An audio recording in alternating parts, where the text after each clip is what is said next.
आंतरराष्ट्रीय कराटे स्पर्धेत Vedanti गाडेकरला gold medal. Nepal देशाची राजधानी असलेल्या काठमांडू येथे 9व्या आंतरराष्ट्रीय कराटे स्पर्धेमध्ये भारताने घवघवीत यश मिळवले। यात सुळकूड तालुका कागल येथील लक्ष्मीबाई पाटील हायस्कूल या शाळेची विद्यार्थिनी वेदांती विजय गाडेकर राहणार गजबरवाडी तालुका निपाणी हिने गोल्ड मेडल मिळवून देशात कोल्हापूर व बेळगाव जिल्ह्याचे नाव उंचावले आहे। त्याचबरोबर प्रथमेश रावसाहेब कुंभार राहणार सुळकूड सिल्वर मेडल, आदिती दशरथ निकम राहणार गजबरवाडी ब्रॉन्झ मेडल, स्नेहल अमोल निकम राहणार गजबरवाडी ब्रॉन्झ मेडल, प्रथमेश बसगोंडा पार्वते राहणार सुळकूड ब्रॉन्झ मेडल यांनी उच्चांकी यश मिळवले। या विद्यार्थ्यांनी AB स्पोर्ट्स यांच्या मार्फत कराटे स्पर्धेत सहभाग घेतला होता। यांना अविनाश पाटील व प्रशिक्षित सुमित खोत यांचे मार्गदर्शन लाभले।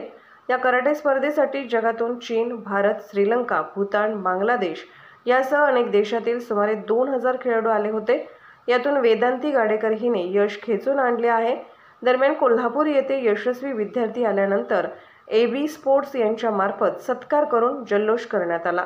त्यानंतर गजबरवाडी येथे आल्यानंतर ग्रामस्थांनी सत्कार करून स्वागत केले।